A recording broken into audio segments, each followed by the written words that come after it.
श्री शिवाय नमस्तुभ्यं मित्रों। जय महाकाल, हर हर महादेव। तो मित्रों, कैसे हैं आप सभी। सबसे पहले आप सभी को सकट चौथ की बहुत बहुत बधाइयाँ। जो मेरी माताएं हैं, बहनें हैं, उन सभी को सकट चौथ के इस पावन पर्व की बहुत बहुत बधाइयाँ। मित्रों, मैं आशा करती हूँ कि आपने आज के 17 जनवरी सकट चौथ के जो दिन के उपाय हैं उन्हें तो आप लोगों ने कर लिया होगा। और मैंने एक परसों वीडियो भी डाला था दिन के उपायों के ऊपर। अब हम बात करते हैं आज रात्रि को ऐसा कौन सा उपाय है जिसको करके हम अपने घर को सुरक्षित कर सकते हैं, बुरी नज़र से अपने परिवार की रक्षा करेंगे और अपने घर के बच्चों की सुख शांति और समृद्धि का भी उपाय करेंगे। तो चलिए जल्दी से वीडियो को स्टार्ट करते हैं और जानते हैं आज ऐसे वो कौन से 3 महा उपाय हैं जिनको करके हम अपने परिवार को, अपने बच्चों को, सभी की खुशियों की कामना करेंगे महादेव जी से और विघ्नहर्ता गणेश जी से। पहले उपाय की बात कर लेते हैं मित्रों, जो बच्चों की सुख समृद्धि के लिए है। इस उपाय को शुरू करने से पहले मेरा माताओं से अनुरोध है।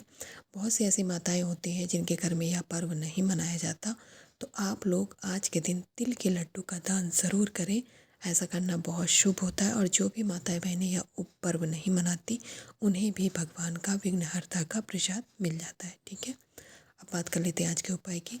इस उपाय को करने के लिए मित्रों हमें चाहिए सबसे पहले 1 चुटकी काला तिल। आज तो वैसे भी सकट चौथ है और तिल के लड्डुओं का ही भोग लगाना है, तो वैसे भी तिल तो आपके घर में आज आसानी से मिल जाएंगे। 1 चुटकी आप काले तिल ले लीजिएगा। इसके साथ ही जो विघ्नहर्ता भगवान गणेश की सबसे प्रिय वस्तु है, शमी पत्र, आपको वह लेना है। क्योंकि हम विघ्नहर्ता के बहुत प्रिय है। जिस तरह भोले बाबा को बेलपत्र प्रिय है, उसी तरह इन्हें शमी पत्र प्रिय है। 1 शमी पत्र ले लेना है। इसके साथ ही आपको लेना है 1 दिया। मैंने स्क्रीन पे 4 आपको इसलिए दिखाएं कि बहुत से मेरी माताएं बहनें अलग अलग डिज़ाइन के दिए बनाते फिर परेशान रहती हैं। आपसे जैसा दिया बनता है आप वैसा दिया बना लीजिए। बस दिया होना चाहिए आटे का। एक चौमुखी दीपक बना लीजिएगा माताएं बहनें। और किस तरह बनाना है, बाती किस तरह रहेगी, इस तरीके से आपको 4 बाती, लंबी लंबी बाती 2 रहेंगी, लेकिन उसको चौमुखी की तरह आपको क्रॉस करके लगाना। इस तरीके से प्रज्वलित हो, अभी प्रज्वलित नहीं करना, मैंने सिर्फ आपको दिखाया है कि बाती किस तरह लगाई जाएंगी। इसके बाद इस दिए को लेके आप पहुंच जाएंगे विघ्नहर्ता गणेश भगवान की जहाँ मूर्ति है, फ़ोटो है, कैलेंडर है, जो भी है, वहाँ पे इस उपाय को करेंगे। सबसे पहले आसन के रूप में आपने जो 1 चुटकी काले तिल लिए हैं उनको आप ज़मीन पे बिछा लेंगे आसन के रूप में। इसके बाद इस चौमुखी दिए को आपको प्रज्वलित करना है। विघ्नहर्ता गणेश जी का नाम लेके ही, अपने बच्चों की सुख समृद्धि की कामना करके ही इस दिए को आपको प्रज्वलित करना है। जब यह दिया जलने लगे माताओं बहनों, तब आपको 1 चुटकी और काला तिल इसमें डालना है। क्योंकि आपको क्या करना है, अपने घर की सुरक्षा करनी है। अपने घर के आसपास आपको एक सुरक्षा घेरा तैयार करना है। उसके लिए आपको 1 चुटकी काला तिल इस जलते हुए दीपक में डाल देना है। ठीक है, बहुत ही छोटा और बहुत ही प्यारा सा उपाय है, ज़रूर करिएगा। आज सकट चौथ के दिन, जो कि बहुत ही पावन दिन है, आज सकट चौथ का पर्व है, इसलिए आज का यह उपाय बहुत ही विशेष है।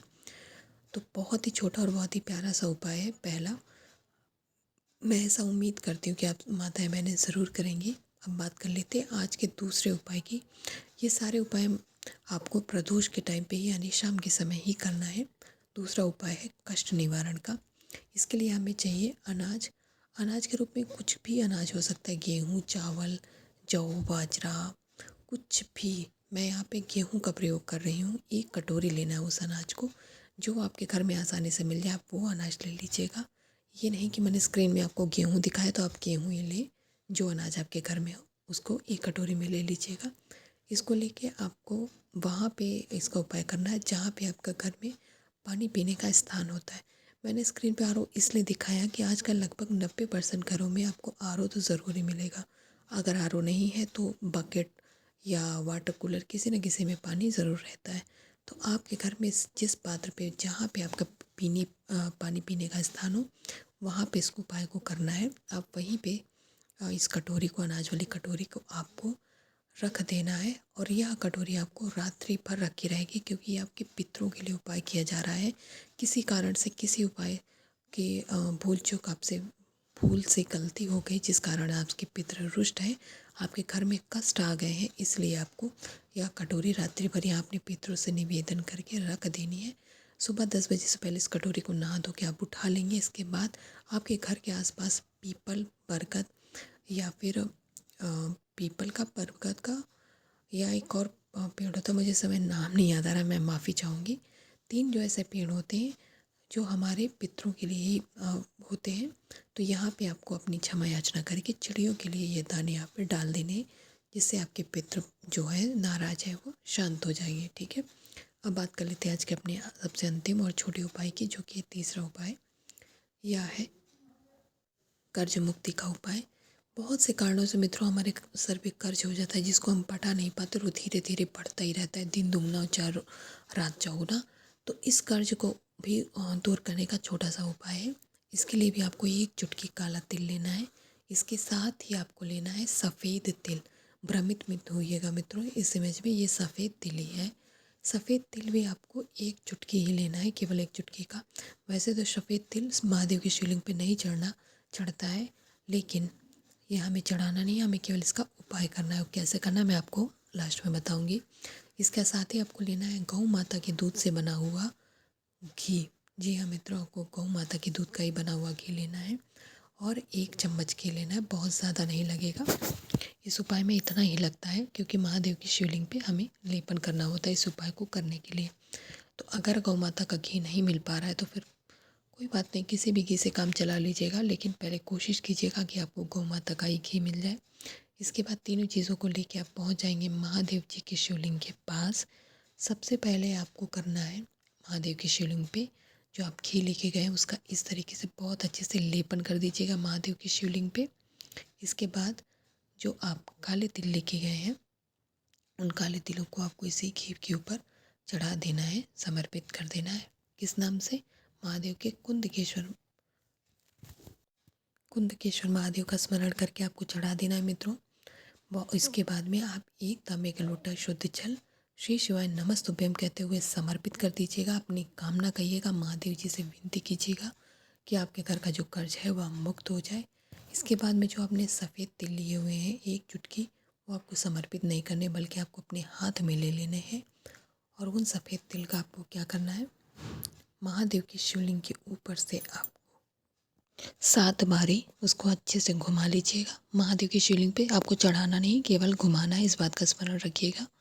घुमाने के बाद में महादेव का आशीष लेके उनसे विनती करके अपनी कर्ज माफ़ी की याचना करके कुंदकेश्वर महादेव से अच्छे से आपको विनती करके उनसे निवेदन करके आपको आ जाना है। कहाँ? उसी वट वृक्ष के नीचे जो आपके घर के आसपास है। उसी वट वृक्ष के जड़ों में आपको ये तिल समर्पित कर देना है और कुंदकेश्वर महादेव से आपको निवेदन करना है कि जो आपके घर में कर्जा है, जिसकी वजह से आपके घर का माहौल ख़राब हो रहा, घर की शांति भंग हो रही है, वह कर्जा, वह धन, आपका जो कर्ज है वो मुक्त हो जाए, आप उस कर्जे से छुटकारा पा जाए और आपके घर में सुख संपन्नता तथा खुशियाँ आ जाए। तो इस तरीके से आप सकट चौथ के दिन रात्रि को यह 3 उपाय करेंगे मित्रों।